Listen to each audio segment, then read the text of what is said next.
Good morning बच्चों। तो आज हम लोग अपनी लेक्चर की शुरुआत electric field due to charge ring at point P के साथ करेंगे। बच्चों लास्ट लेक्चर में मैंने आपको बताया था कि यूनिफॉर्मली चार्ज रिंग के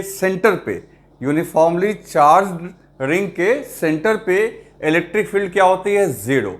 लेकिन देखो अभी भी एक रिंग है जिसका रेडियस आपका r है, और लेकिन एक फर्क है। अभी जो रिंग लिया गया है बच्चों, ये कुछ इस तरीके से है। देखो ऐसे, ये आपके तरफ ऐसे नहीं है, ये समझो कि इस तरीके से ऐसे रिंग है, ऐसे एक रिंग है, और रिंग के सेंटर पे नहीं बल्कि सेंटर से x डिस्टेंस पे है। मतलब कि ये रिंग आपकी तरफ इस तरीके से घूम के है, समझ रहे हो ना बात को, कि रिंग इस प्लेन में है और यहां से x डिस्टेंस पे एक पॉइंट P है, और वी आर इंटरेस्टेड कि P पे इलेक्ट्रिक फील्ड कितनी होगी, और P पॉइंट की दूरी रिंग के सेंटर O से कितनी दूरी है, x। ठीक है, तो ये अभी मैं इलेक्ट्रिक फील्ड अभी कैलकुलेट करूंगा। ये बहुत इंपॉर्टेंट है, ये आपको हो सकता है बोर्ड्स में सब्जेक्टिव में डायरेक्ट आपको इसका वैल्यू फाइंड आउट करने को दे दे। इसके अलावे कंपटीशन में ये अलग अलग तरीके से इसमें कई सारी चीजें पूछी जा सकती हैं, जिनको मैं एक एक करके डिस्कस करूंगा। तो सबसे पहले बच्चों आप ये हेडिंग दे दो, ठीक है, ये हेडिंग दे दो, मैं इसको मिटा दूंगा, बाकी डायग्राम बाद में तुम बनाना, पहले इसको आप लिख लो। चलो तो बच्चों अब देखते हैं हम लोग कि यहाँ पे कैलकुलेशन कैसे होगा। तो देखो मेथड तो वही है कि अगर पॉइंट P पे अपने को चाहिए इलेक्ट्रिक फील्ड, तो वहां पे अपने को क्या रखना होगा, एक टेस्ट चार्ज, और उसके ऊपर इस रिंग की वजह से फोर्स देखना होगा। क्लियर है? अच्छा, ये जो चार्ज सिस्टम आपका बोर्ड पे दिख रहा है, ये जो रिंग है, ये एक डिस्ट्रीब्यूटेड चार्ज सिस्टम है। कैसा चार्ज सिस्टम है बच्चों? एक डिस्ट्रीब्यूटेड, मतलब चार्ज डिस्ट्रीब्यूट किया हुआ है। तो आप एक छोटा सा पोर्शन लोगे dq, और उसके बाद एक एक करके पूरे रिंग के लिए हम लोग कैलकुलेट करेंगे। ठीक है, तो मान लो हमने यहां पे एक dq कट किया, छोटा सा dq, रिंग का छोटा सा portion, that is dq। Clear? अब इस dq को कट किया, ये यहां से इस Q0 को यहां पे हम लोग एक रख देते हैं, टेस्ट चार्ज प्लस Q0। तो ये जो dq है बच्चों, इस Q0 को क्या करेगा, रिपेल। तो सीधी सी बात है, ये इसको रिपेल करेगा तो कुछ इस तरीके से। तो मान लो ये आपका इस तरीके से स्ट्रेट लाइन में ड्रॉ कर दे रहा हूं, और इसने रिपेल किया एक छोटा सा फोर्स dF से। आ रही है बात समझ में? अच्छा, ये अगर बेस x है, अब आपको एक राइट एंगल ट्रायंगल दिख रहा होगा, ये देखो बेस है x, है ना, ये x है, और ये आपका परपेंडिकुलर हो गया रेडियस r। तो इसको आप z मान लो, तो z की वैल्यू कितनी होगी, तो z is equal to under root r square plus x square, और अंडर रूट की जगह 1/2 पावर लिख सकते हैं। ठीक है, अब एक दिमाग लगाना होगा। मान लो कि यहां पे ये एंगल है थीटा, है ना, तो ये थीटा है बच्चों। तो अगर ये थीटा है तो ये सामने वाला जो एंगल होगा ये भी आपका थीटा होगा। तो इस केस में डीएफ के दो कंपोनेंट्स टूट सकते हैं। डीएफ के दो कंपोनेंट टूटेंगे, एक नीचे डीएफ साइन थीटा और दूसरा डीएफ कॉस थीटा।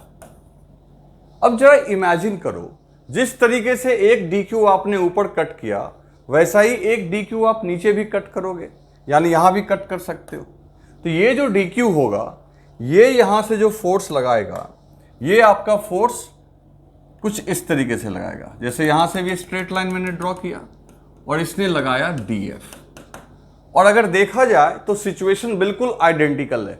जैसे ये है x, ये r है, तो नीचे भी देखो ये r है, ये है x, तो ये z ही होगा। क्लियर है? और अगर इसके लिए हमने एंगल थीटा माना है तो ये भी थीटा होगा, तो ये भी क्या हो जाएगा, थीटा। तो इस df के भी दो कंपोनेंट्स होंगे, एक आपका सामने की ओर ही हो जाएगा क्या, df cos थीटा, जिसको हम लोग क्या लिख देते हैं, फिर से यहाँ पे एक और df cos थीटा लिख देते हैं।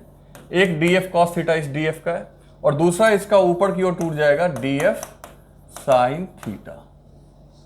क्लियर?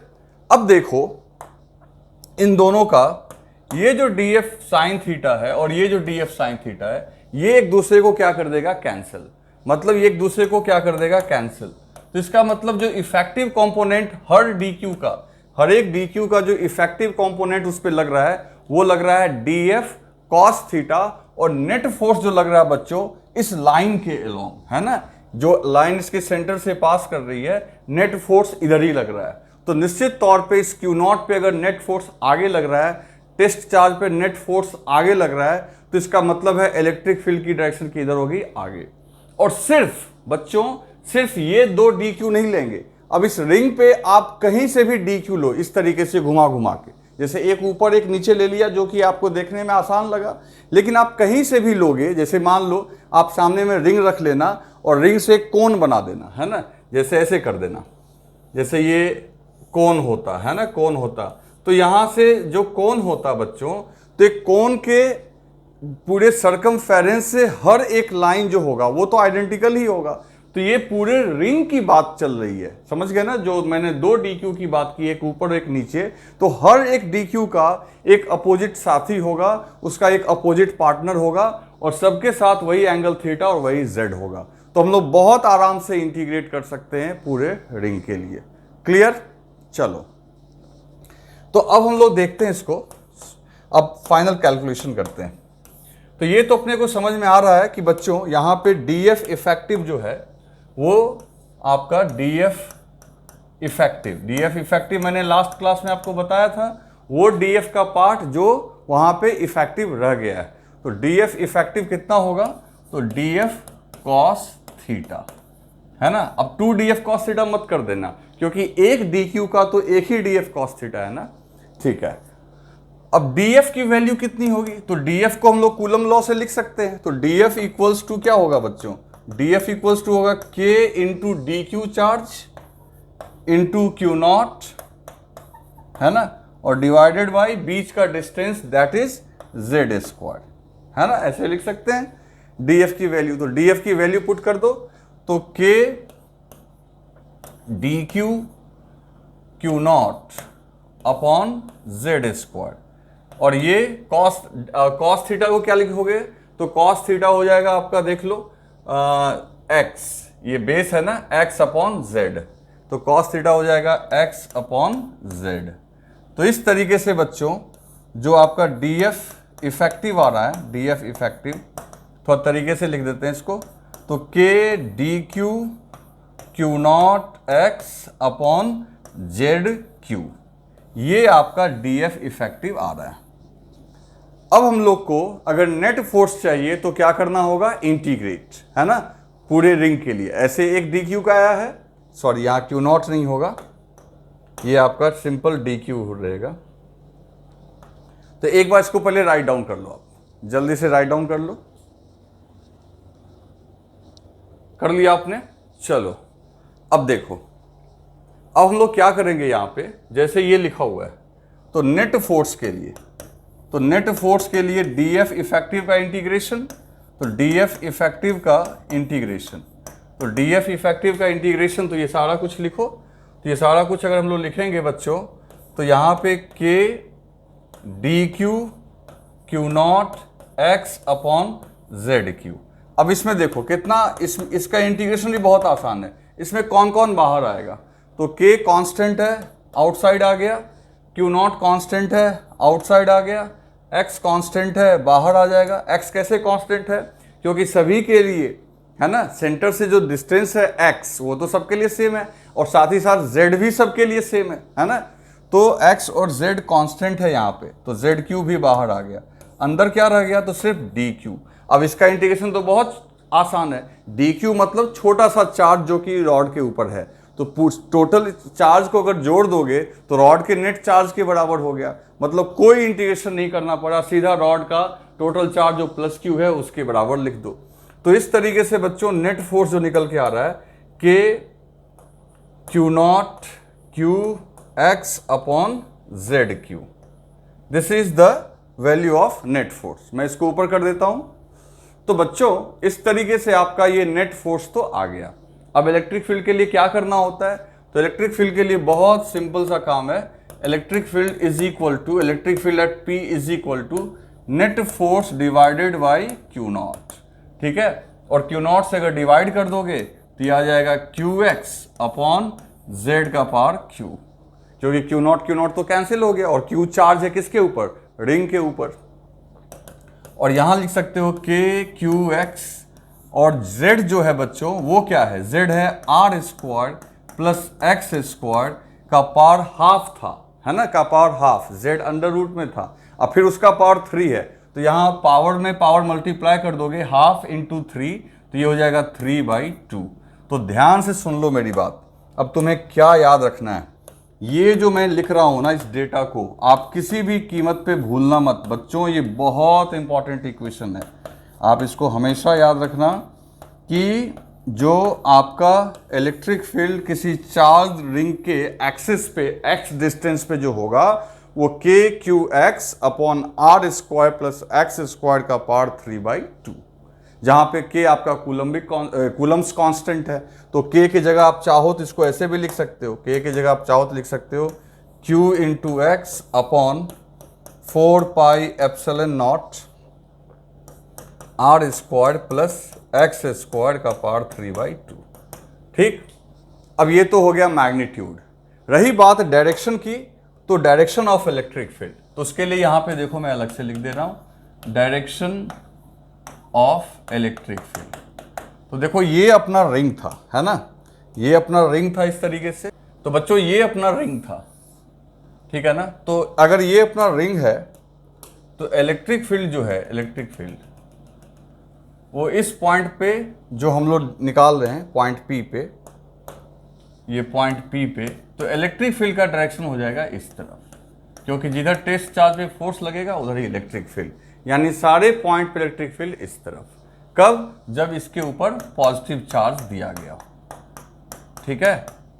अगर किसी ने पॉइंट P की जगह इधर कोई पॉइंट लिया हुआ रहता, इधर पॉइंट S, तो तुम बहुत आराम से कह सकते हो कि इधर अगर इन सभी चार्ज ने मिलके इसको इधर रिपेल किया है, तो इधर अगर हम लोग टेस्ट चार्ज रखते तो वो इधर रिपेल कर रहे होते, यानी कि इधर इलेक्ट्रिक फील्ड इस तरफ होता, है ना। तो इसका मतलब ये बीच में अगर रिंग है, रिंग के सेंटर पे तो इलेक्ट्रिक फील्ड 0 है, इस तरफ इधर फील्ड है और इस तरफ इधर फील्ड है, दोनों तरफ ऐसे डायरेक्शन हो गया, क्लियर है। लेकिन अब ये चीज नेगेटिव के केस में उल्टा हो जाएगा।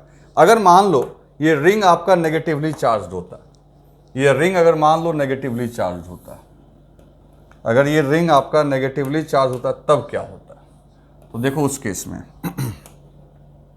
उस केस में बच्चों मान लो ये negative negative negative negative negative, तो यहां पे अगर आप टेस्ट चार्ज को रखते तो ये रिपेल के बजाय अट्रैक्ट करता, और टेस्ट चार्ज पे जिधर फोर्स लगेगा वही इलेक्ट्रिक फील्ड की डायरेक्शन होगी, तो ऑटोमेटिकली इस केस में जो डायरेक्शन दिखाओगे इलेक्ट्रिक फील्ड की वो दिखाओगे रिंग के तरफ, यानी इस तरफ, यहां भी इलेक्ट्रिक फील्ड इस तरफ, ठीक है। इसको लिखो, मैं फिर और कुछ बताता हूं आपको।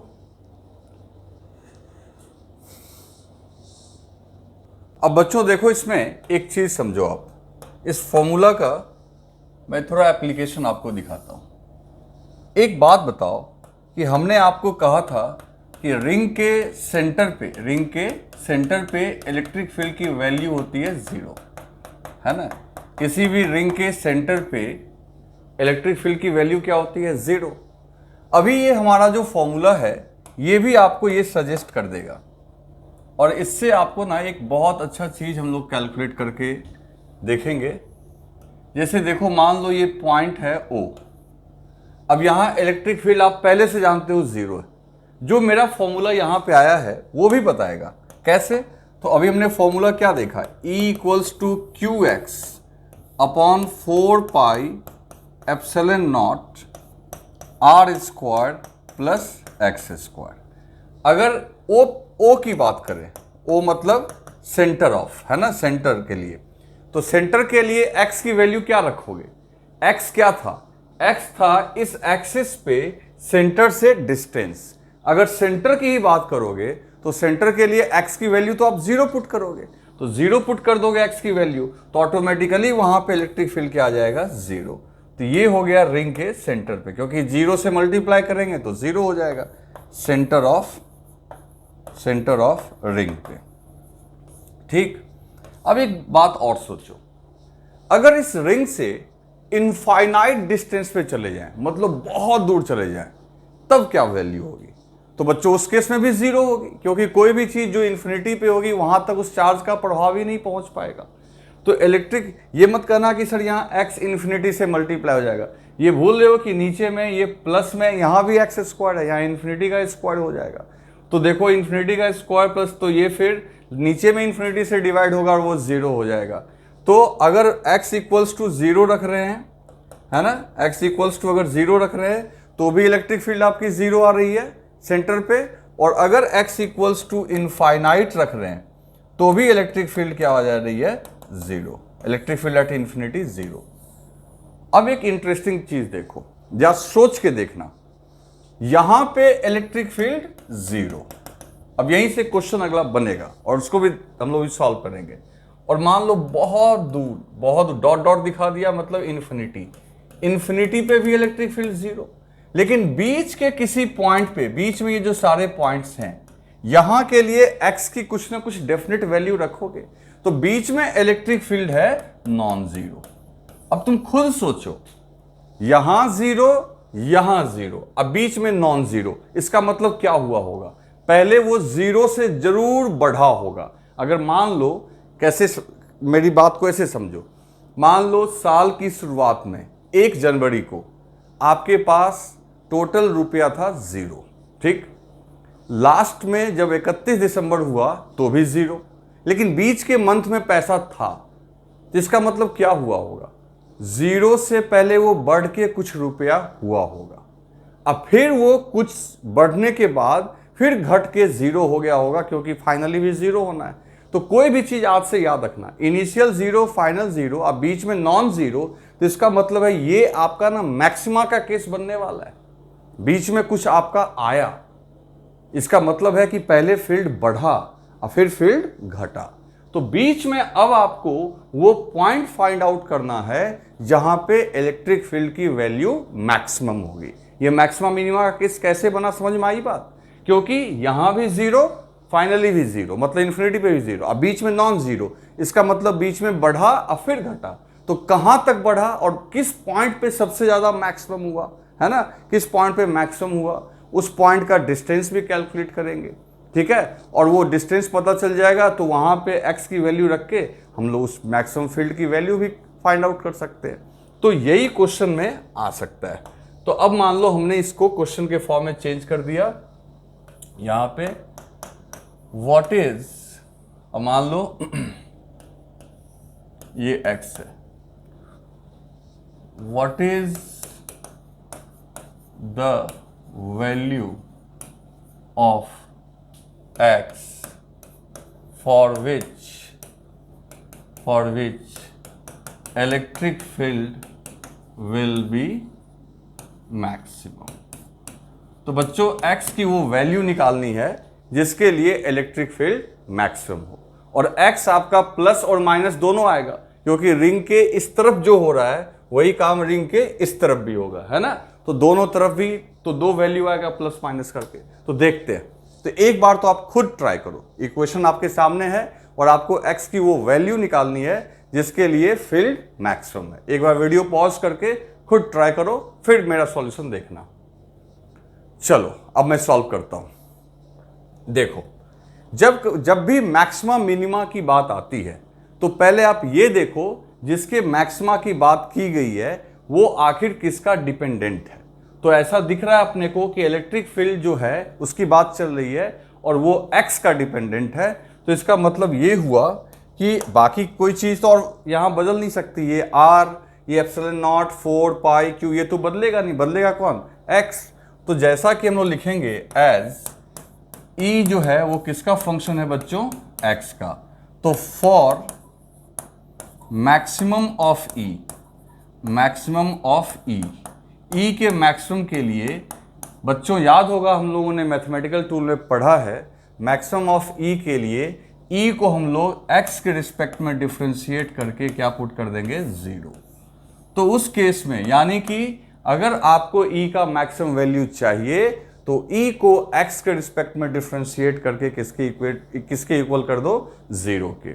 मतलब इलेक्ट्रिक फील्ड तभी मैक्सिमम होगी जब dE by dx की वैल्यू क्या होगी, 0। ठीक है। तो चलो, तो एक काम करते हैं, इलेक्ट्रिक फील्ड का ये पूरा एक्सप्रेशन है, इसको वहां पे डालो। तो देखो इसमें जो कांस्टेंट हैं उनको पहले तो पूरा लिखते हैं हम लोग।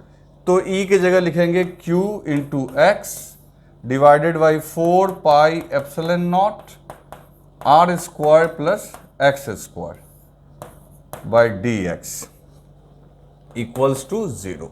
अब इसमें कांस्टेंट कौन कौन है बच्चों? तो इसमें से कांस्टेंट है Q 4 पाई एप्सिलॉन नॉट। इन सब को इसके बाहर निकालेंगे, ठीक, इसके बाहर निकालेंगे, इसके D के बाहर निकालेंगे और फिर उधर भेज देंगे, क्योंकि हम चाहते हैं कि इससे मुक्ति मिल जाए। तो देखो Q 4 पाई एप्सिलॉन नॉट को बाहर निकाल के उधर भेज दोगे तो वो 0 से मल्टीप्लाई हो गए तो 0 ही हो जाएगा। तो बस अंदर में बच जाएगा x upon r plus x square. तो पहले आप इसको जल्दी से राइट डाउन कर लो। लिख लिया आपने? चलो अच्छा, यहां पे ये पावर छूट गया ना, यहां पे ये पावर देना 3/2, यहां भी लिख देना 3/2, ये पावर छूट गया। चलो तो अब क्या करेंगे, समझ में आई बात ना? Q 4 पाई एप्सिलॉन नॉट को बाहर निकाल के उसको उधर भेज देंगे तो वो हो जाएगा 0। तो फाइनली क्या मिलेगा अपने को, यहां पे देखो D ऊपर में क्या मिलेगा x और नीचे में रहेगा बच्चों x square plus are square का power 3/2 divided by d x. और ये बात समझ में ना, ये सारे कॉफिशिएंट को हमने उधर भेज दिया है, तो ये इक्वल्स टू क्या हो गया 0। अब इसको सॉल्व करना है, मैं इसको पूरी तरीके से ऊपर कर दे रहा हूं। चलो अभी ये सॉल्व कैसे होगा, तो ये सॉल्व होगा u बाई वी से, है ना, u बाई वी। देखो ऊपर में u है नीचे v है, तो अपने को तो आता है डिफरेंशिएशन, वहां से करते हैं हम लोग। तो सबसे पहले v को आगे कर लो, that is x square plus are square, ठीक है, 3/2, और ये हो जाएगा आपका dx अपॉन dx। तो v बाहर आ गया, u का डिफरेंशिएशन हुआ। फिर क्या करेंगे, माइनस, अब किसकी बारी है बाहर आने की, अब बारी है x के बाहर आने की, और ये हो गया आपका एक्स स्क्वायर आर स्क्वायर, ठीक है ना, का पावर 3/2 अपॉन dx, ठीक है। और पूरे का डिवीजन, तो एक काम करते हैं, पूरे का डिवीजन आप वी स्क्वायर करोगे, लेकिन करने की कोई ज़रूरत नहीं है कि जो भी डिवीजन आएगा उसको उधर भेज दोगे तो वो 0 से मल्टीप्लाई हो जाएगा, तो ये लिखने की ज़रूरत नहीं है।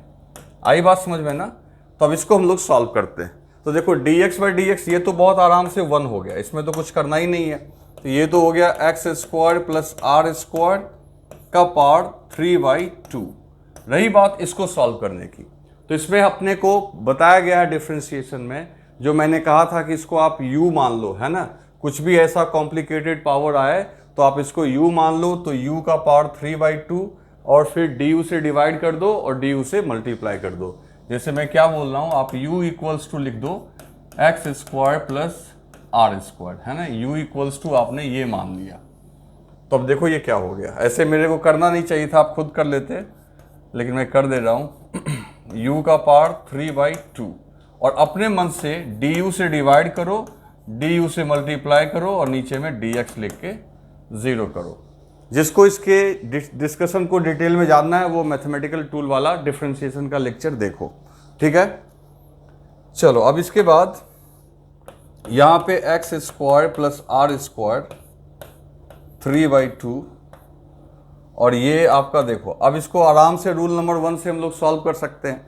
देखो मैथमेटिकल टूल के जो वीडियोस हैं वो यूट्यूब पे अवेलेबल है, आप वहाँ पे जाके देख सकते हैं, किसी को भी अगर मैथमेटिक्स में दिक्कत आती है तो।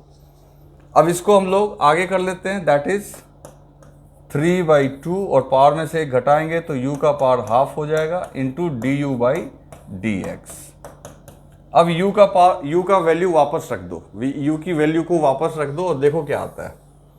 तो u की वैल्यू को हम लोग वापस रखेंगे तो आपका यहाँ पे आ जाएगा x square plus are square का पावर 3/2, ठीक है, माइनस एक्स, और यहाँ पे देखो जब u की वैल्यू वापस करोगे तो u अंडर रूट में आ जाएगा ये, तो इंटू 3/2, ठीक है, 3/2 under root x square plus are square और यहां पे u की वैल्यू जब रखोगे बच्चों, तो देखो x square plus are square का डिफरेंशिएशन करोगे तो एक्स स्क्वायर का हो जाएगा 2x और आर स्क्वायर का डिफरेंशिएशन हो जाएगा 0। तो मल्टीप्लाई कर दो इसको 2x से और सब इक्वल्स टू क्या हो जाएगा 0। अब ये थोड़ा छोटा हो जाएगा, देखो कैसे, यहां से 2 से 2 कैंसिल हो गया और x into x x square हो गया। अब एक बात गौर करना, जरा ध्यान से सुनो मेरी बात। यहां x square plus are square का पावर है हाफ और यहां पे है 3/2। तो अगर हम 1/2 को कॉमन ले लेंगे, जैसे इसको ऐसे लिख सकते हैं बच्चों, इसको कैसे लिखेंगे सो देखना। इसको हम लोग चाहें तो ऐसे लिख सकते हैं, इसको हम लोग क्या करेंगे, x square plus are square का पावर हाफ, ये अंडर रूट को तो हाफ ही पावर मानते हैं, तो इसके हाफ पावर को अगर कॉमन ले लेंगे तो अंदर में देखो क्या बचेगा, ये 3/2 पावर है, उसमें से हाफ ले लेंगे तो 1 पावर बचेगा। मतलब ये सीधा सीधा आप लिख सकते हैं इसको x square plus are square, है ना। और यहाँ 2 कैंसिल होने से क्या हुआ कि ये x into x x square हो जाएगा इंटू 3, तो -3x स्क्वायर इक्वल्स टू 0। कैसे क्या किया हमने, समझ में आई बात। इसका अंडर रूट को हमने क्या कर लिया, यहाँ पे कॉमन ले लिया, है ना।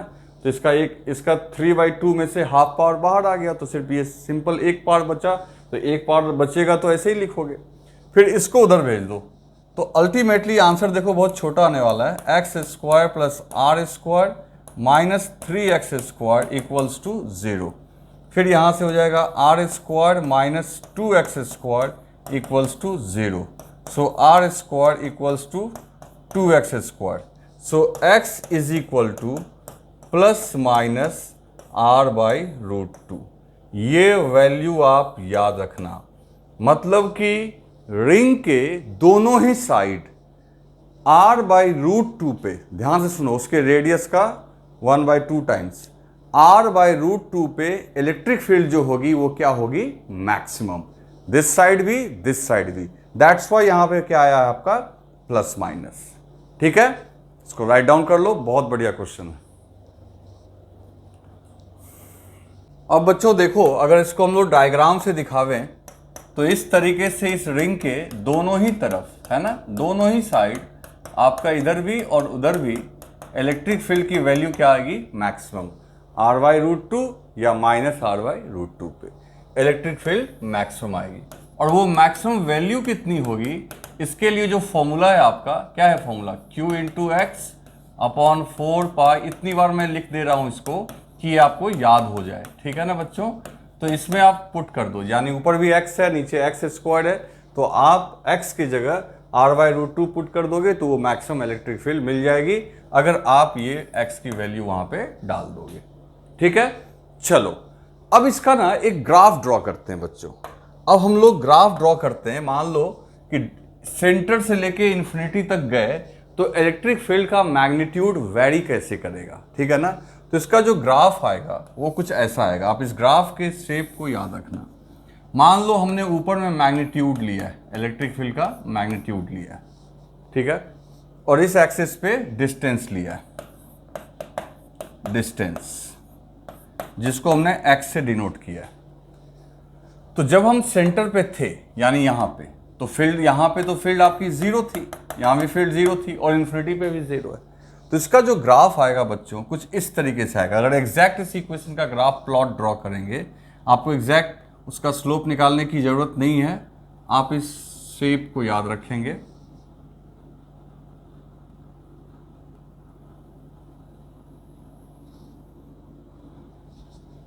तो ये ग्राफ कुछ इस तरीके का आएगा, मतलब एक पॉइंट पे जो कि x equals to r by root 2 है, वहां पे इलेक्ट्रिक फील्ड हो गई मैक्सिमम, ई मैक्स। और उसके बाद जैसे जैसे इन्फिनिटी पे गए फिर फील्ड डिक्रीज होने लगी। और ऐसा सिर्फ इस तरफ नहीं हुआ, इधर भी हुआ। क्योंकि मॉड में लगा के हम लोग देख रहे हैं तो सिर्फ मैग्नीट्यूड की बात कर रहे हैं, तो ऊपर ही ड्रॉ करेंगे, ऊपर ही ड्रॉ करेंगे। और ये जो होगा ये भी इसी का रिपीटेशन कर दो, जस्ट इसका मिरर इमेज इधर आप बना दो इसको, है ना।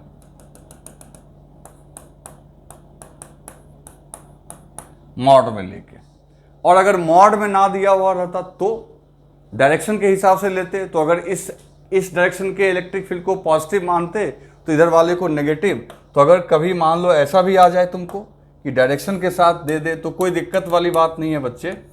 एक तरफ वाले को तो प्लस मान लोगे और दूसरे तरफ वाले को माइनस मान लोगे, है ना। तो ये अगर एरो के साथ आएगा, मॉड के साथ आएगा तो इसको ड्रॉ कर देना, इसको लिख लो। तो बच्चों अब देखो इस क्वेश्चन के एक और पार्ट को देखते हैं। यहां पे अब आपके सामने देखो ये एक रिंग रखा हुआ है, रिंग के ऊपर प्लस क्यू चार्ज को डिस्ट्रीब्यूट किया गया है, जो कि सेम रिंग है, वही रिंग है, रेडियस आर है। अब हम लोग कर क्या रहे हैं कि एक दूसरा चार्ज जो कि माइनस क्यू है उसको हमने यहां पे रख दिया, है ना। इसके सेंटर से कितनी दूरी पे, x दूरी पे, और इसका मास क्या है, m। अब ये पूछता है बच्चों एग्जाम में, तो ध्यान से समझो इसको। x डिस्टेंस पे हमने रख दिया, तो वही हमने यहां पे लिख दिया है कि एक स्मॉल पार्टिकल है जिसका मास m है, having charge minus q is released from rest as shown in figure. इसको यहां से रेस्ट से रिलीज कर रहे हैं। तो पूछ रहा है कि इसके मोशन को डिस्कस करो, देन डिस्कस इट्स मोशन। मतलब ये कैसे मूव करेगा, क्या होगा, ये आपको डिस्कस करना है। दूसरी बात, अंडर व्हाट कंडीशन, किस कंडीशन के अंतर्गत ये जो बॉडी है, ये आपका पार्टिकल जो है वो क्या परफॉर्म करेगा, SHM। और अगर ये SHM परफॉर्म करेगा तो उसका टाइम पीरियड भी अपने को फाइंड आउट करना है। क्लियर है। तो इस तरीके से यहां पे देखो थोड़ा SHM का एप्लीकेशन है, तो आप एक बार SHM वाली चीज को थोड़ा दोहरा लो, जो मैंने पहले बताया भी था आपको, है ना। जो इलेक्ट्रोस्टैटिक्स में ही आपको एक प्रॉब्लम में हम लोग इसके पहले भी डिस्कस कर चुके हैं कि एक प्लस क्यू यहाँ, एक प्लस क्यू यहाँ, और बीच में हमने माइनस क्यू को रखा था और उसको बाइसेक्टर के लॉन्ग डिस्प्लेस करके जब हमने रिलीज किया था तो वहाँ भी वो SHM किया था, ठीक है ना। तो समझो कि यहाँ भी ये उस टाइप के SHM का ही एक एग्जाम्पल है। तो आपको एक बार इसको ढंग से सॉल्व करना चाहिए। आप एक बार सोचो इसको, क्वेश्चन को राइट डाउन कर लो, पहले मैं क्वेश्चन मिटा दूंगा। चलो बच्चों इसको हम लोग सॉल्व करते हैं। सबसे पहली बात ये समझो कि अगर ये रिंग है तो इसका इलेक्ट्रिक फील्ड किधर होता था। तो हमने देखा अभी कि इलेक्ट्रिक फील्ड जो होता था ये एक्सिस के अलोंग ऐसे होता था, है ना, इस साइड। ये आपका पॉजिटिव चार्ज है तो इलेक्ट्रिक फील्ड एक्सिस के अलोंग होगा। अब यहां पे अगर आपने माइनस क्यू को रखा है तो तुम तो जानते हो कि किसी और के फील्ड में अगर कोई चार्ज होता है तो उसके ऊपर क्या लगता है, फोर्स। इलेक्ट्रिक फील्ड हम लोग इसलिए तो पढ़े क्योंकि इलेक्ट्रिक फील्ड जो है किसी भी चार्ज के ऊपर में फोर्स अप्लाई कर सकता है। कितना फोर्स लगाएगा बच्चों, तो फोर्स जो वो लगाएगा F equals to Q into E. अगर साइन के साथ रखेंगे यानी अगर वेक्टर के हिसाब से लिखेंगे तो minus q into E equals to F. और ये चूंकि नेगेटिव चार्ज है तो नेगेटिव चार्ज ये इंडिकेट कर रहा है कि इसके ऊपर जो फोर्स लगेगा वो इलेक्ट्रिक फील्ड के ठीक अपोजिट, है ना। हम लोग पहले से भी जानते हैं कि नेगेटिव चार्ज पे जो फोर्स लगता है बच्चों वो इलेक्ट्रिक फील्ड के ठीक अपोजिट। और ऐसे भी सोचो कि ये पॉजिटिव चार्ज है और ये नेगेटिव चार्ज है तो इसको ये अट्रैक्ट ही करेगा। और अगर इस तरीके से देखेंगे तो इलेक्ट्रिक फील्ड का डायरेक्शन इधर है तो फोर्स निश्चित तौर पे इसके अपोजिट लगेगा। तो अब देखो यहाँ पे इसके ऊपर फोर्स लगेगा। तो इस तरीके से ये इक्वेशन बच्चों ये बता रहा है कि फोर्स अपोजिट लगेगा, तो फोर्स आप लगवा दो। अब सोचो, अब इसके ऊपर जब फोर्स लगेगा, ठीक है ना, ठीक इलेक्ट्रिक फील्ड के अपोजिट, तो फोर्स जो लगेगा वो इसको रेस्ट में रखेगा या मूव करवाएगा। तो आंसर है कि ऑफ कोर्स इसको मूव करवाएगा। भले ये यहाँ पे क्या है आपका रेस्ट में, ये यहाँ पे रेस्ट में है, लेकिन फोर्स लगने की वजह से ये इस तरफ मूव करना शुरू करेगा। क्लियर। चलो फोर्स की मैग्नीट्यूड कितनी होगी, तो फोर्स की मैग्नीट्यूड होगी, अब जब मॉड लिखेंगे तो माइनस हटा देंगे, ठीक है ना। तो मॉड लिखेंगे तो माइनस हटा के लिखेंगे Q इंटू ई। और इलेक्ट्रिक फील्ड की वैल्यू हम लोग जानते हैं कि किसी रिंग की वजह से x डिस्टेंस पे उसके सेंटर से अगर देखें तो QX upon 4 pi epsilon not R square plus x square का पावर 3/2, ठीक है। तो इस तरीके से बच्चों जो इसके ऊपर लगने वाला फोर्स होगा उसका मैग्नीट्यूड जो हो जाएगा QQX upon 4πε0 R square plus x square का पावर 3/2। ये उसके ऊपर लग गया क्या, फोर्स। आ रही है बात समझ में? तो ये उसके ऊपर फोर्स लग गया। अब ये फोर्स इसको धीरे धीरे इस तरफ एक्सेलरेट करेगा, और बच्चों ये चार्ज एक्सेलरेट होता हुआ जब यहां सेंटर पे पहुंचेगा तो तुम जानते हो सेंटर पे इलेक्ट्रिक फील्ड की वैल्यू तो जीरो होती है। यहां इलेक्ट्रिक फील्ड जीरो तो फोर्स भी हो जाएगा जीरो, है ना। लेकिन चूंकि यहां से लगातार तुम इसको एक्सेलरेट कर रहे हो तो इसकी वेलोसिटी बढ़ती चली जाएगी। ऐसा नहीं है कि यहां वेलोसिटी जीरो होगी, वहां पे वेलोसिटी जो होगी वो होगी मैक्सिमम, वेलोसिटी मैक्सिमम हो जाएगी, वेलोसिटी हो जाएगी मैक्सिमम। आ रही है बात समझ में? फोर्स जीरो हुआ है, फोर्स जीरो हुआ, लेकिन यहां से कंफ्यूज नहीं होना है, वेलोसिटी मैक्सिमम होगी क्योंकि रास्ते भर तो इसको एक्सेलरेट किया गया है। उस पॉइंट पे फोर्स जीरो है, उस पॉइंट पे एक्सेलरेशन जीरो है, लेकिन वेलोसिटी क्या रहेगी, मैक्सिमम। अब इसके बाद क्या होगा? इसके बाद ये पार्टिकल, ठीक है, आगे जाने लगेगा, और आगे जाने लगेगा तो खुद सोचो दूसरी साइड इलेक्ट्रिक फील्ड, जैसे इलेक्ट्रिक फील्ड इधर इस तरफ है, यानी कि इलेक्ट्रिक फील्ड यहां राइट की ओर है, तो यहां पे इलेक्ट्रिक फील्ड लेफ्ट की ओर है।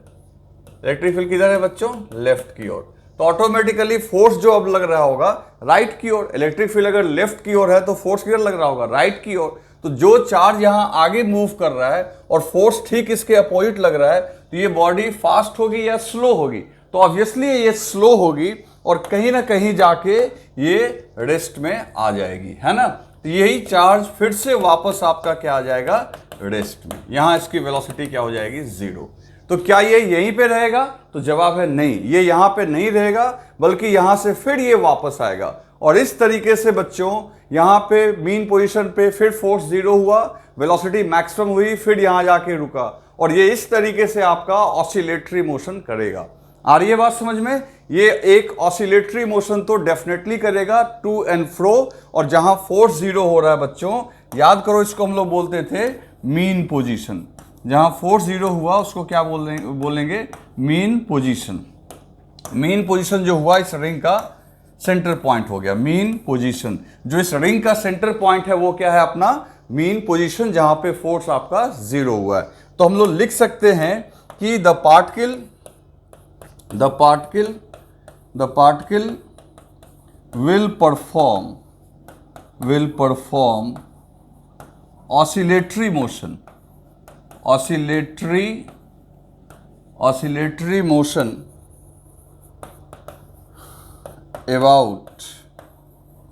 about center of the ring के सेंटर के अबाउट। क्लियर? तो ये पार्टिकल अभी फिलहाल इस पे टू एंड फ्रो मूव करेगा, ऑसिलेटरी मोशन, सेंटर पे वेलोसिटी मैक्सिमम होगी जहां फोर्स जीरो होगा। बहुत इंपॉर्टेंट क्वेश्चन है बच्चों, ध्यान से इसको समझो, ठीक है। अब आगे एक बात करते हैं, अब ये बात करते हैं कि ये ऑसिलेटरी तो होगा, क्या ये एसएचएम होगा? तो आपको याद करना होगा कि एसएचएम का कंडीशन क्या है। एसएचएम एक स्पेशल टाइप का ऑसिलेटरी मोशन है जहां पे एक्सेलरेशन को डायरेक्टली प्रोपोर्शनल होना होता है displacement from the mean position. यहां देखो ये मीन पोजीशन है और ये यहां पे है, तो डिस्प्लेसमेंट इसका क्या है? एक्स। तो जो एक्सेलरेशन होना चाहिए पार्टिकल का वो आपका डिस्प्लेसमेंट के डायरेक्टली प्रोपोर्शनल होना चाहिए। तो आप देख सकते हो कि यहां पे आपको फोर्स दिया हुआ है as a function of x, force दिया हुआ है as a function of x. तो हम लोग फोर्स से पहले एक्सेलरेशन निकाल लेते हैं, लेकिन आप ये मत भूलो कि एक्स नीचे भी है, एक्स ऊपर भी है, एक्स नीचे भी है, और जबकि एसएचएम का कंडीशन है कि डायरेक्टली प्रोपोर्शनल होना चाहिए, जो कि अपने को फोर्स ही नहीं दिख रहा है तो एक्सेलरेशन कहां से आएगा? पहले आप लिखो, पहले इसको राइट डाउन करो। लिख लिया आपने? चलो अब देखते हैं। तो यहां से हम लोग लिख सकते हैं from Newton second law,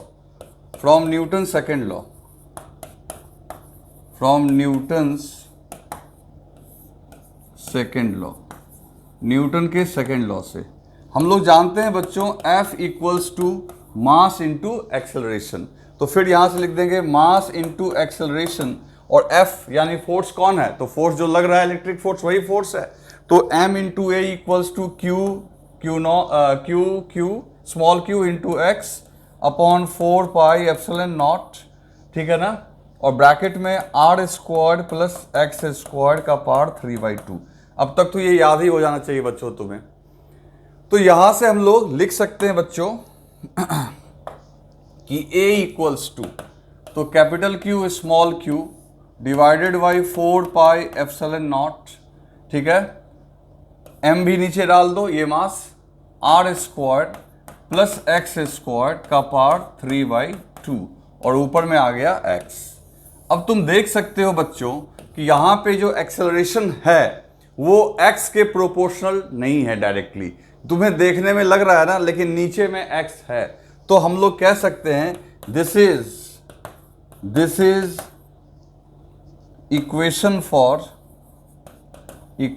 for oscillatory. ये ऑसिलेटरी हो सकता है, ऑसिलेटरी, बट नॉट SHM। ये SHM नहीं होगा, ऑसिलेटरी हो जाएगा लेकिन SHM नहीं होगा। लेकिन अब यहां पे एक काम करते हैं, इसमें एक कंडीशन बना देते हैं, और जो देखो SHM करवा सकता है। अगर मान लो x हमारा r से बहुत छोटा है, if x is very very less than r, x r से बहुत छोटा है, तो automatically r square plus x square को लगभग आप लिख सकते हो r स्क्वायर, क्योंकि अगर r बहुत बड़ा होगा तो कोई छोटे मोटे चीज को ऐड करने का कोई फर्क नहीं पड़ता है ना। तो ये एक अप्रोक्सीमेशन हम लोग मान सकते हैं। तो उस केस में जो एक्सेलरेशन है a इक्वल्स टू क्या हो जाएगा, q स्मॉल q x, ठीक है, divided by 4 pi epsilon not m, और ये जो r स्क्वायर है, तो x स्क्वायर को अगर नेग्लेक्ट कर दोगे तो r का पावर 2, इसका पावर और ये पावर मल्टीप्लाई जब होगा पावर 2 इंटू 3/2, तो 2 कैंसिल हो जाएगा, तो सिर्फ r का पावर q रह जाएगा। तो बच्चों लेकिन अब आप देख सकते हो कि ये जो एक्सेलरेशन है ये डायरेक्टली प्रोपोर्शनल है किसके, x के। मतलब हम इसको चाहें तो लिख सकते हैं a equals to omega square x. आपको याद होगा कि मैंने ये बताया था this is condition for SHM। SHM oscillatory का ही एक स्पेशल टाइप होता है। तो ये हो गया आपका SHM, यानी ये condition for SHM, condition for SHM। तो बच्चों अगर x की वैल्यू बड़ी रही, मतलब छोटी मोटी वैल्यू नहीं है, तब तो ये पार्टिकल के बारे में खाली बोल देना, वो ऑसिलेटरी मोशन करता रहेगा, ठीक है। और अगर उसी में ऑसिलेटरी का ही एक स्पेशल टाइप SHM होता है, अगर आपका डिस्टेंस r के कंपेयर में बहुत छोटा हो तो यहां पे ये एक्सेलरेशन डायरेक्टली प्रोपोर्शनल हो सकता है और वो SHM कर सकता है। तो आप ये कहोगे कि रिंग से बहुत छोटी सी दूरी पे अगर पार्टिकल को रिलीज करेंगे तो वो SHM कर सकता है, ठीक है। चलो अब ये आगे जो तुम देख रहे हो, ये जो देख रहे हो दिस ओमेगा स्क्वायर, तो याद होगा यहां ओमेगा स्क्वायर का रोल कौन प्ले कर रहा है, तो x का जो भी कॉफिशिएंट है that is capital Q small q upon 4 pi epsilon not m, है ना। यही जो है ये किसका रोल प्ले कर रहा है, ओमेगा स्क्वायर का। और जब ये ऑसिलेट करेगा तो एक पूरा साइकिल कंप्लीट करने में एक सर्टेन टाइम लगेगा, और उस टाइम को हम लोग बोलते हैं बच्चों टाइम पीरियड। क्या बोलते हैं, टाइम पीरियड। और अगर हम लोग टाइम पीरियड निकालना चाहें यहां पे टाइम पीरियड निकालना चाहें तो टाइम पीरियड का फॉर्मूला मैंने कहा था, आप याद रखना। टाइम पीरियड का फॉर्मूला जो होता है बच्चों वो होता है 2 पाई अपॉन ओमेगा, है ना, 2 पाई अपॉन ओमेगा। तो भाई ये ओमेगा स्क्वायर्ड है तो ओमेगा क्या हो जाएगा, इसका अंडर रूट, ठीक है। तो फाइनल आंसर जो आप लिखोगे 2 pi and upon under root this thing, तो जो इसका डिनोमिनेटर है वो न्यूमरेटर में आ जाएगा। अच्छा एक चीज छूट गया ना, ये RQ छूट गया, नहीं ये RQ भी तो रहेगा यहाँ पे, है ना। ये नीचे ये x को छोड़ के बाकी को हम लोग ओमेगा स्क्वायर करेंगे, तो ये चला जाएगा ऊपर, डिनोमिनेटर वाला न्यूमरेटर में चला जाएगा। तो ऊपर में आ गया आपका क्या, 4 pi epsilon not MRQ divided by capital Q into small q। तो ये आपका आ गया टाइम पीरियड। समझ गए ना? तो टाइम पीरियड इस तरीके से आप लिख सकते हो। तो इसको राइट डाउन कर लो।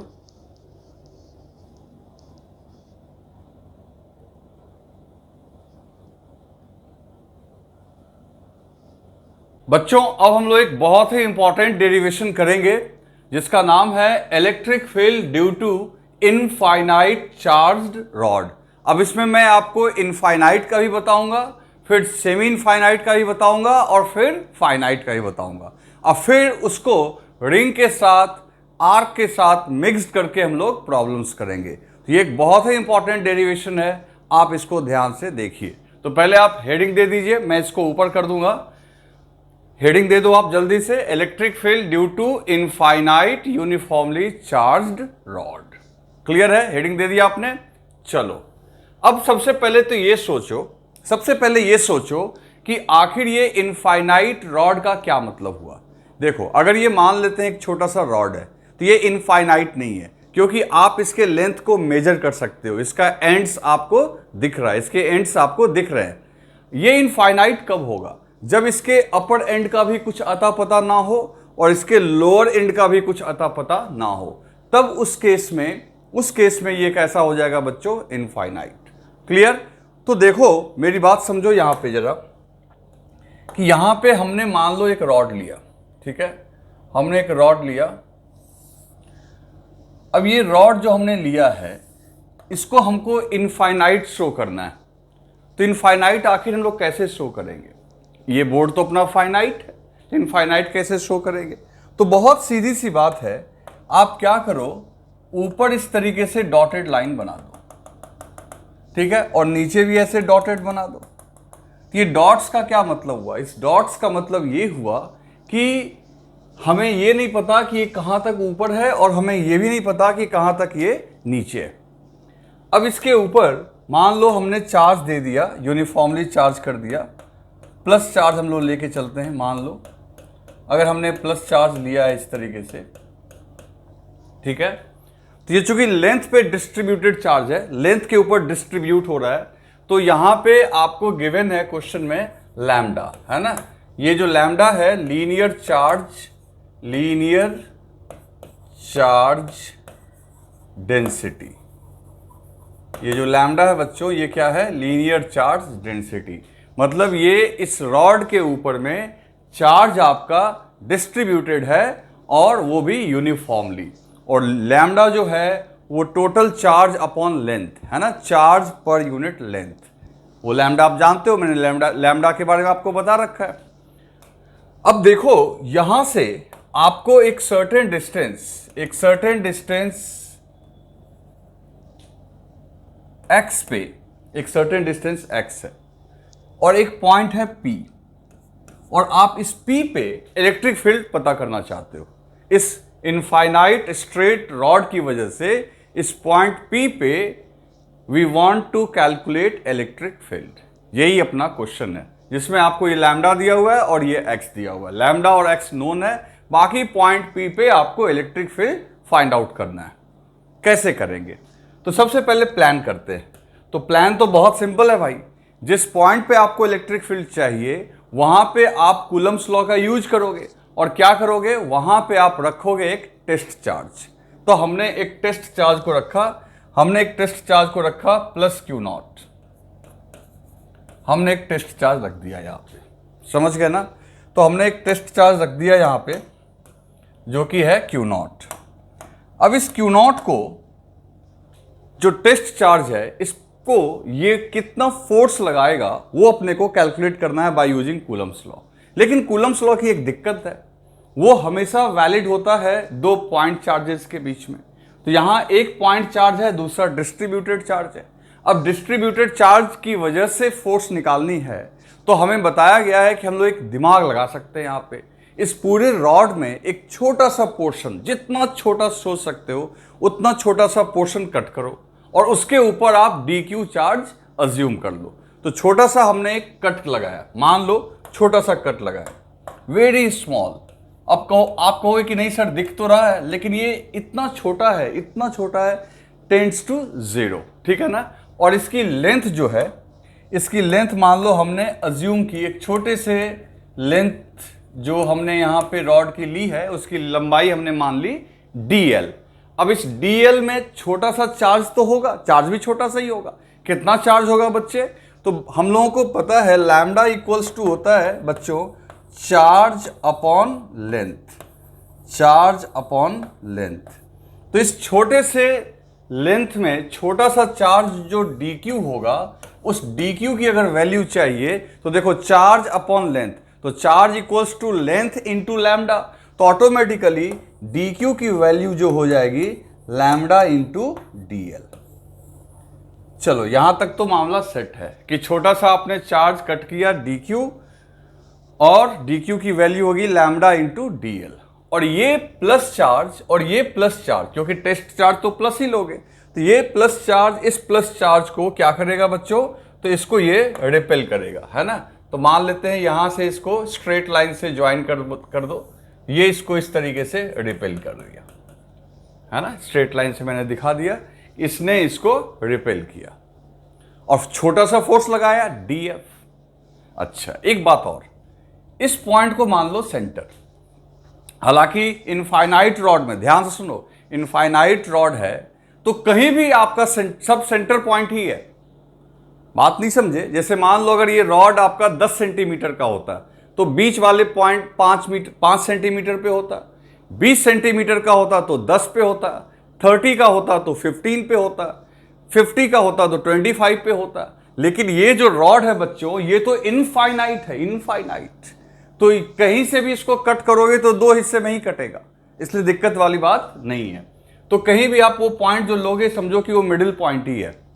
अच्छा, तो इस मिडिल पॉइंट से ये जो dl हमने लिया है, इसकी दूरी मान लो l। कितनी मान लो? l। अब जरा सोचो, एक चीज समझो, अगर हमने ऊपर में एक dl लिया जिसमें dq चार्ज है और ये जो डिस्टेंस है, तो इन दोनों के बीच का डिस्टेंस भी आप निकाल सकते हो। ये l है, ये x है, इसको मान लो आप y। तो y आपको दिख रहा है ना, एक ट्रायंगल दिख रहा है ना, तो ये ट्रायंगल में इस एंगल को मान लो थीटा। ठीक है। अब एक चीज दिमाग लगाना है अपने को, अगर एक l लेंथ ऊपर यहां पे छोटा सा dq कट कर सकते हैं, तो एक dq तो ऐसा ही नीचे भी कट होगा, और ऐसे तो ढेर सारे ऊपर जो भी dl कटेंगे उसके कॉरस्पॉन्डिंग एक पार्टनर आपका नीचे भी कट होगा। मानते हो ना इस चीज को?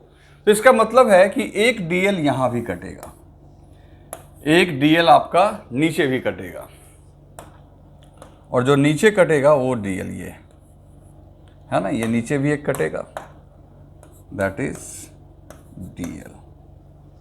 क्लियर है? जो नीचे dl कटेगा और उसमें भी आपका चार्ज कितना होगा? dq। ठीक, उसकी भी दूरी यहां से y है तो इसकी यहां से y होगी। अब ऐसा क्यों कर रहे हैं अभी आपको समझ में आ जाएगा, और कई बार हमने ऐसा किया है, df इफेक्टिव निकालने के लिए ऐसा हमने किया है, वही काम हम लोग यहां पे कर रहे हैं। तो ये इसके ऊपर फोर्स लगाएगा कुछ ऐसा, दैट इज df, और ये भी क्या हो गया आपका? y, ये भी y हो गया। अब देखो, अगर ये एंगल थीटा है बच्चों, तो ये एंगल भी थीटा, और इसके सामने का ये एंगल भी थीटा। अब जरा गौर करना, तो इसका मतलब एक जो लॉजिक मैं आपको दे रहा हूं कि जितना ऊपर dl कटेगा वैसा ही dl नीचे भी कटेगा। ऐसा करने का फायदा क्या है? ऐसा करने का फायदा क्या है वो अभी आपको समझ में आ जाएगा। अब जरा देखो, ये मान लो y एक्सिस है, ये मान लो x एक्सिस है, ठीक है ना। इस df का एक कंपोनेंट टूटेगा df cos theta, df cos theta, और इसका दूसरा कंपोनेंट ऊपर टूटेगा df sin थीटा। ठीक इसी तरीके से इस df का भी एक कंपोनेंट आगे टूटेगा, that is df cos theta, और दूसरा कंपोनेंट बच्चों नीचे आएगा df sin थीटा। तो जरा गौर करना कि ये df sin थीटा और ये df sin थीटा, ये एक दूसरे को क्या कर देंगे? कैंसिल। तो इसका मतलब है कि ऐसा हम लोग पहले कई बार कर चुके हैं। तो एक dq के द्वारा लगने वाला फोर्स का इफेक्टिव कंपोनेंट क्या बच रहा है? df cos theta. तो इसका मतलब है कि इस पॉइंट के ऊपर भी हमेशा एक डी क्यू मिलेगा और उसके करस्पॉन्डिंग नीचे, और सबका फोर्स का ये वाला कंपोनेंट ही बचेगा। तो इसका मतलब है कि एक डी क्यू की वजह से जो डी एफ लग रहा है उस डी एफ का इफेक्टिव वैल्यू होगा डी एफ कॉस थीटा। फिर मैं आपको याद दिला दे रहा हूं, यहां 2df cos थीटा आप नहीं लिखेंगे, क्योंकि एक dq के लिए बच्चों तो एक ही df लोगे ना। चलो अब df की वैल्यू लिखते हैं।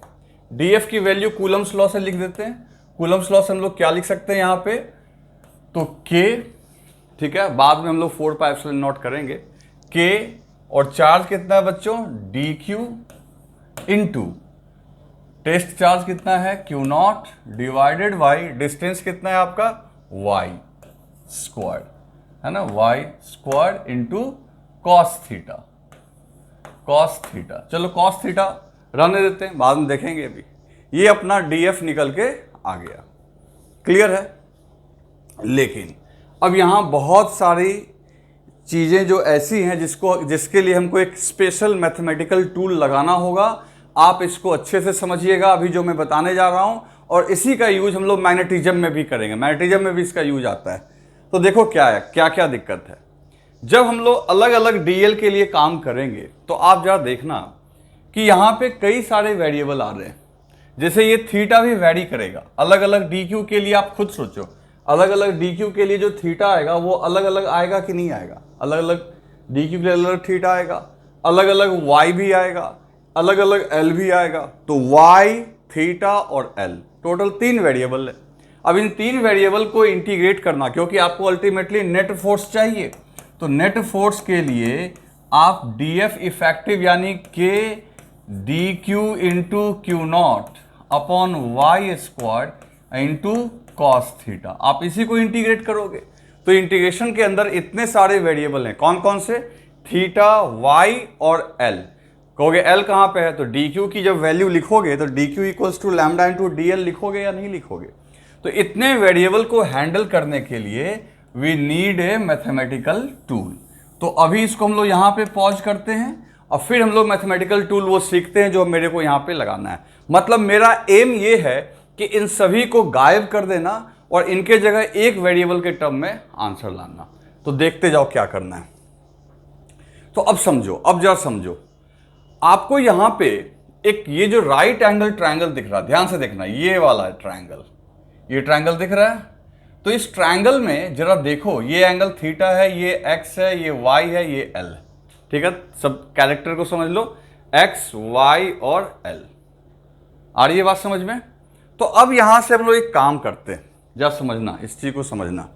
हम लोग यहां पे लिख सकते हैं tan theta is equal to l upon x. लिख सकते हैं बच्चों, एल अपॉन एक्स कर सकते हैं। ये एक इक्वेशन तो लिख ही सकते हैं, tan theta equal to perpendicular upon base. अब अगर इस RHS और LHS दोनों तरफ थीटा के टर्म्स में डिफरेंशिएट कर दो तो tan थीटा तो हो जाएगा d tan theta upon d theta. और इधर देखो L और X, तो बच्चों अगर तुम थीटा बदलते चले जाओगे तो थीटा बदलते जाओगे तो अलग अलग ट्रायंगल आपको मिलता जाएगा। तो अलग अलग ट्रायंगल मिलेगा तो आपका ये L चेंज करेगा, थीटा के बदलने के साथ ये L चेंज करेगा, है ना। यहां से लंबाई बढ़ती चली जाएगी, जैसे यहां तक L है और ऊपर जाएंगे तो और L चेंज होगा।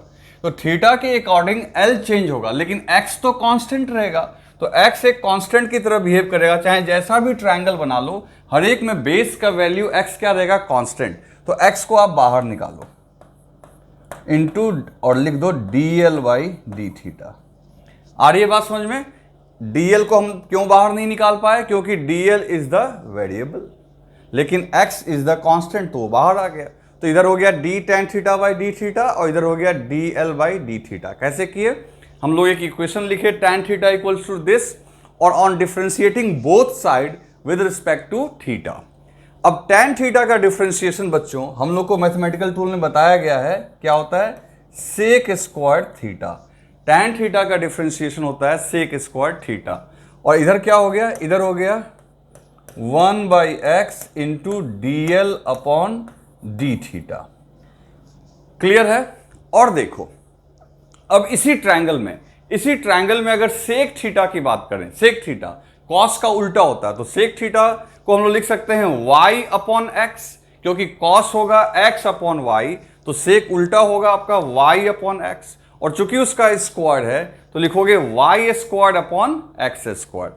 तो सेक स्क्वायर थीटा की जगह लिखोगे y square upon x square.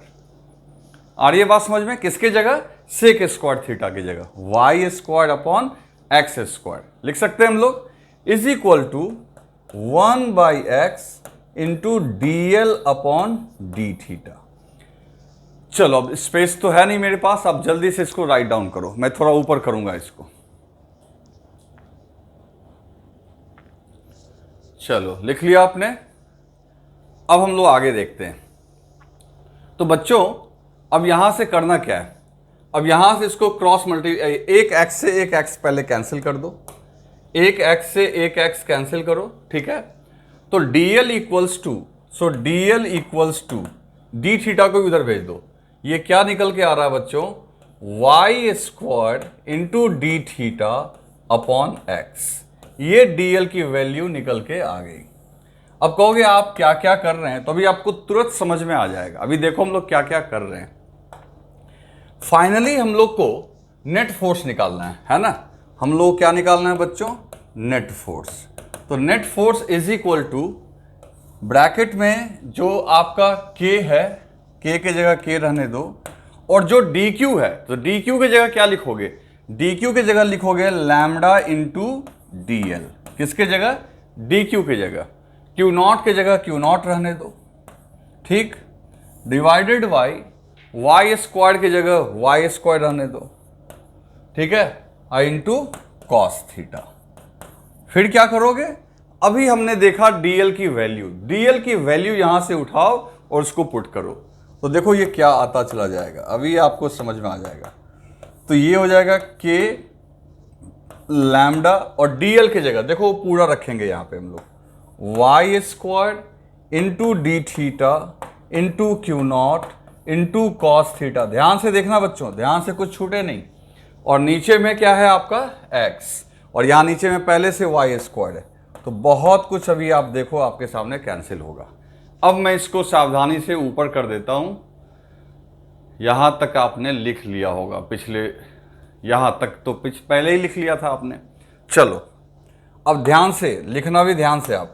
अब यहां से देखो वाई स्क्वायर कैंसिल, मतलब एक वेरिएबल तो गया भाई।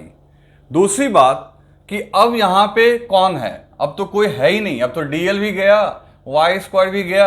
अब कांस्टेंट, जैसे कि मैंने पहले ही आपको कहा था कि इसमें जो जो कांस्टेंट है वो पहले बाहर कर लो। के को बाहर कर लेते हैं, लैम्डा को बाहर कर लेते हैं, क्यू नॉट को बाहर कर लेते हैं, नीचे में एक्स को भी बाहर करते हैं।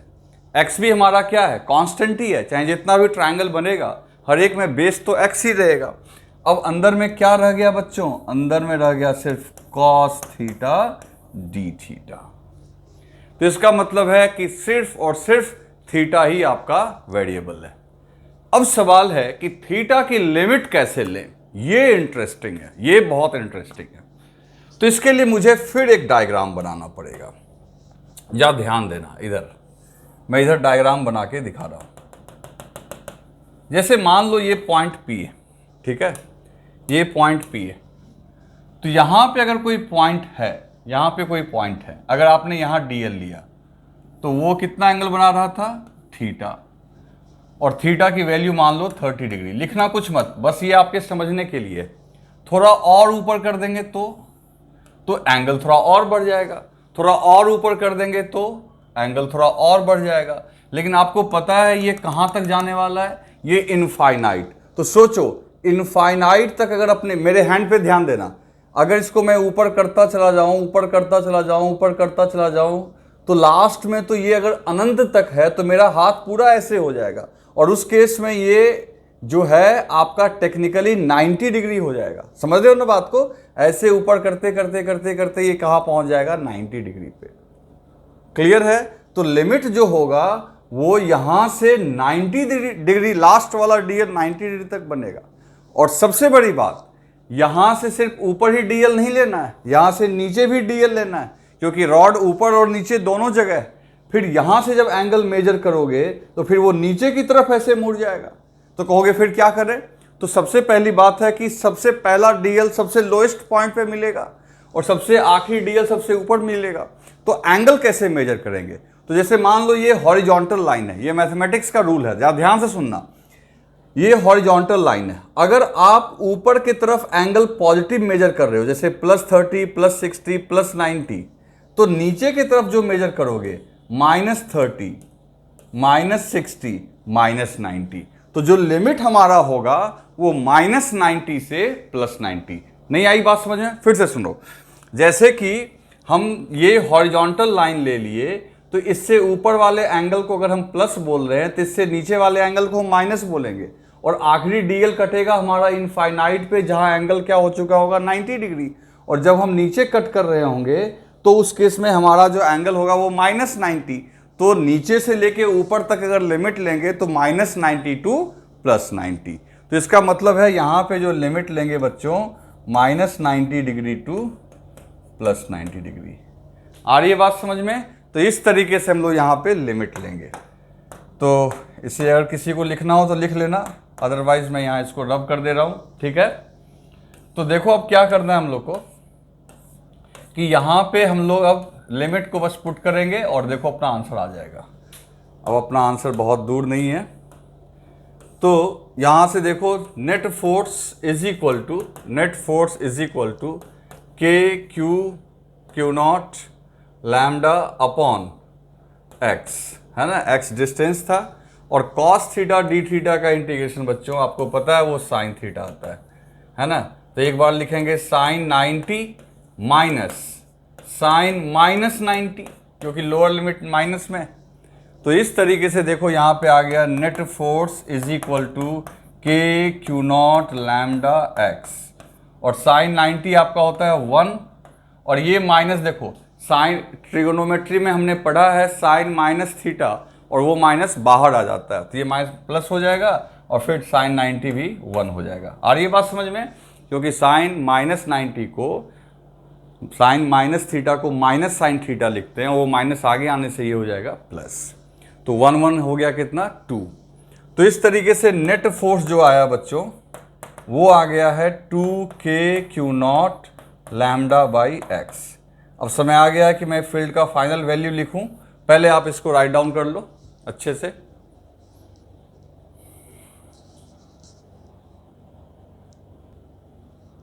लिख लिया बच्चों? अब देखो ये नेट फोर्स निकल के आ रहा है, ठीक है।